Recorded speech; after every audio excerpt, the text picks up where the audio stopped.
जब अधिकारी लेखा जोखा रखते हैं तो किस प्रकार का दायित्व और जिम्मेवारी बढ़ जाती है, उसकी जवाबदेही भी प्रदेश के मुख्यमंत्री के तौर पर मुझ पर होती है। मुख्यमंत्री बनने के बाद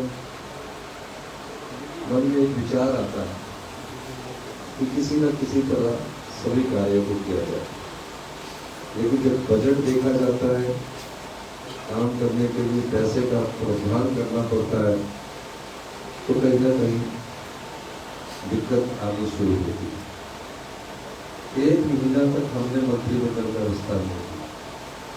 1 महीना दिन रात अधिकारियों के साथ बैठक करता रहा, तो जब ऐसा पता लगा कि ये प्रदेश कर्ज के जाल में फंस चुका है और आर्थिक संकट से उभरने के लिए हमारे पास कोई साधन नहीं है, व्यवस्था परिवर्तन का नारा मैंने उस समय दिया। और निश्चित तौर पर मैं कह सकता हूँ, जब मैं अधिकारियों की बैठक ले रहा था, अपने साथियों से भी मैं बात कर रहा था जो हमारे साथ विश्वविद्यालय में पढ़ते थे, आज बहुत बड़े कंपनियों के CEO है, उनसे पूछ रहा था कि प्रदेश को कैसे आगे बढ़ना चाहिए। जिस प्रदेश की जनता को आज 75 लाख की हमारी जनसंख्या होगी, 1,16,000 खर्चा आप सब लोगों पर चढ़ा है। उस प्रदेश की अर्थव्यवस्था को दुरुस्त करने के लिए हमने कुछ फैसले किए, कुछ फैसले अच्छे लगे, कुछ को पसंद नहीं आए, तो निश्चित तौर पर हम इस दिशा में आगे बढ़े। एक संकल्प होता है, उस दिशा में हमने अपने बजट को प्रस्तुत किया और हमने धीरे धीरे जो हिमाचल प्रदेश की संपदा है उस पर ध्यान केंद्रित करने शुरू किया। हमें पता लगा कि जो हमारे पास मुख्य संपदा है पानी के रूप में, और हम सबसे ज्यादा बिजली पैदा करते हैं 11,000 मेगावाट, उस संपदा की रॉयल्टी के रूप में हमें बहुत कम मिलता है। मैंने पिछली सरकारों को भी धन किया और मैंने एक फैसला किया कि हम अपनी संपदा को लूटने नहीं देंगे। इस दिशा में हम आगे बढ़े। जो लूटने के कारण थे उनको हमने बंद किया। मैं कुछ छोटा सा, चूंकि आप एडवोकेट्स हैं, सब कुछ जानते हैं, मैं एक छोटा सा उदाहरण देना चाहता हूँ। गुड गवर्नमेंट के लिए गुड गवर्नेंस का होना जरूरी है, अच्छे शासन के लिए अच्छे प्रशासन का होना जरूरी है। और निश्चित तौर पर जब मैंने शराब के ठेकों के बारे में पता किया कि हमारी आय किससे होती है, तो कहा जी हर साल हम 10% का रिन्यू कर देते हैं, टेंडर तक नहीं करते हैं। उससे ठेकेदारों को तो आय हो रही थी, लेकिन जनता का पैसा ड्रेन हो रहा था। मैंने फैसला किया, मैं उदाहरण के तौर पर बताना चाहता हूँ। ऑप्शन हुई और 450 करोड़ रुपए की हिमाचल प्रदेश के खजाने में बढ़ोतरी की।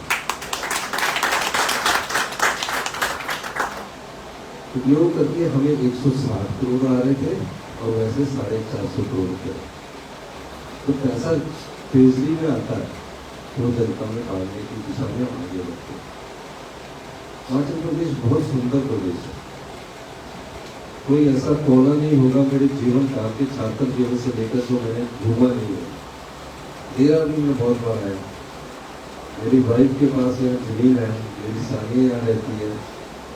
ये बहनों का होता है कि चलो एक मैं भी कभी बहनों के साथ रहना चाहती हूँ, एक बार संस्कृति होती है, तो उन्होंने भी यहाँ जमीन ले रखी है। लेकिन इसका मतलब ये कि देहरादून विकास की गति में कहीं ना कहीं कमी रही है और इस दिशा से हमें आगे बढ़ना भी है।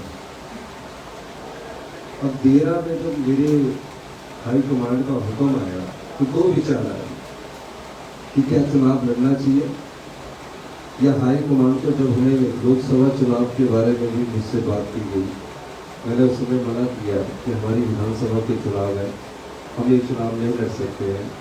तो ये थोड़े नाराज हुए दूसरी वाली में आया कि 13 में ऐसी रिपोर्ट आ रही है कि आपकी वाइफ के भाई पे है, तो वहाँ सर्वे रिपोर्ट में आपकी पत्नी का नाम आ रहा है। 1-2 दिन हमने टाला, लेकिन परिस्थितियाँ कई बार ऐसी होती है कि मजबूर कर देती है, और 25 साल से 13 में कांग्रेस नहीं जीत रही। ये भगवान की विडम्बना ही होगी कि जिस दिन मैं इंटरनेशनल जू का शिलान्यास करने आया, उस समय मैंने कहा था कि 13 मेरा, आपने मेरा उसमें देख लिया। और आज हम इस दृष्टि से आपके पास आए हैं कि 13 अब हमारा हो चुका है। पुलिस का हेडक्वार्टर का जिले का नोटिफिकेशन चुनावों के बाद हो जाएगी।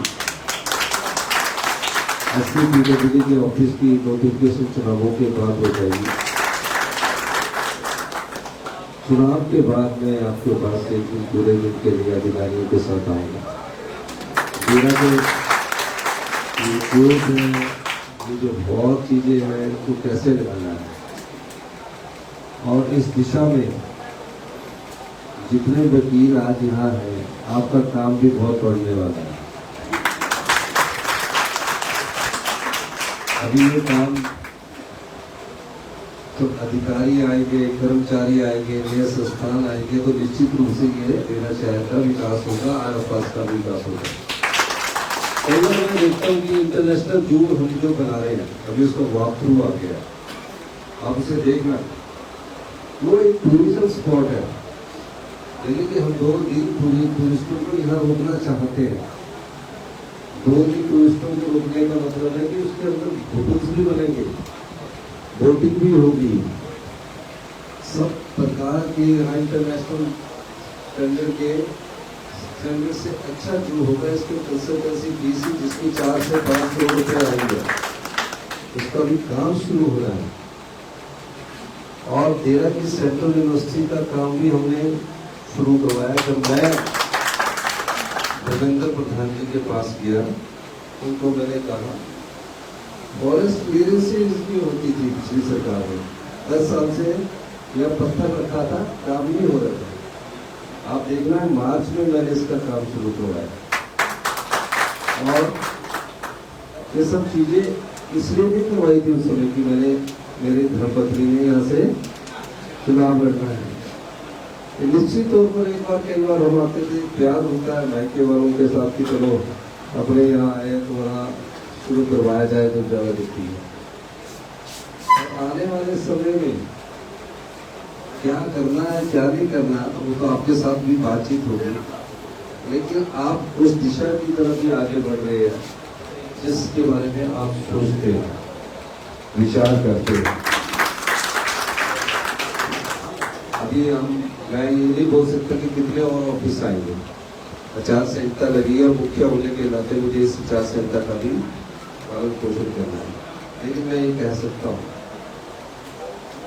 आपके भाग्य का मुझे हो चुका है। और अभी मैं कल अपने अधिकारियों के साथ बैठक कर रहा था, फोन पर बात कर रहा था, डिप्टी कमिश्नर को बोल रहा था कि यहाँ कितनी सरकारी जगह है वो पता करिए, कौन से ऑफिस को हम कर सकते हैं, कहाँ कंस्ट्रक्ट कर सकते हैं। तो सारी जगहों का उन्होंने अंदाज़ा लगाया, 3 जगहों का उन्होंने मुझे जानकारी दी कि 10 कनाल तो यहीं बीच में है, 30 कनाल सेरिकल्चर की है, पुल के पास 100 कनाल और जगह है। तो कैसे इसका विकास करना, 100 करोड़ रुपये का स्वदेश दर्शन के तहत 13 का जो पानी वाली जगहें हैं पहुँच वाली, उसका वहाँ नए कंसेप्ट को डेवलप करके हम बोटिंग वगैरह का सिस्टम को डेवलप कर रहे हैं। तो टूरिज्म सेक्टर में यहाँ खर्च करेंगे, और जो ये सेक्टर है उसमें हम खर्च करेंगे। अब बाहर के बारे में बात करें तो गर्मी मुझे लग रही है, आपको भी लग रही होगी, और जब काम करते होंगे तो आलस आ जाता है ना, गर्मी में कि सुस्ती रहती है। इसके बारे में भी अगर आप मेरे को कोई राय देंगे, एक अच्छा बार, एक अच्छा रोड का निर्माण हम यहाँ करना चाहते हैं। कहाँ बनाना है, कहाँ पार्किंग चाहिए, क्या चाहिए। मैं देख रहा था कि वो जो है वो मुझे छोटा लगा, पता नहीं मेरे देखने के आगे कैप्टा बड़ा हो।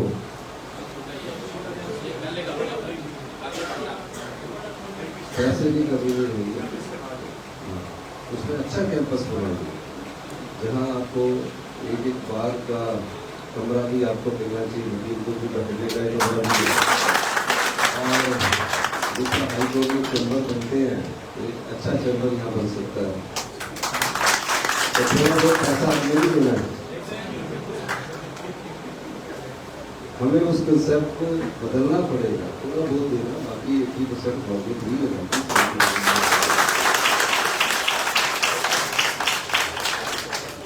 ये सब चीजें मैं करूँगा। आज सिर्फ इनसे आपसे कहना है कि आप हमारी जो कांग्रेस की प्रत्याशी है कमलेश ठाकुर जी, उनके पक्ष में वोट डालिए। निश्चित है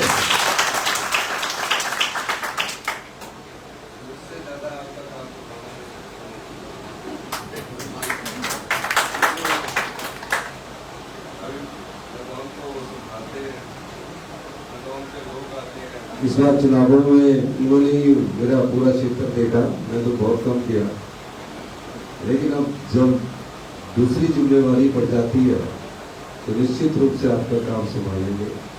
और आप पढ़े लिखे, आप पूछना चाहिए उस, आपको पूछना चाहिए मेरा की जनता को कि ऐसी क्या जरूरत पड़ी थी कि आजाद प्रत्याशी को दोबारा से एमएलए का वोट मांगने की जरूरत पड़ी। आपने उनको 5 साल चुनकर भेजा और 5 साल में 1.5 साल में उन्होंने आपको दूर कर दिया। और किसी भी लोकतंत्र की व्यवस्था ऐसी हुई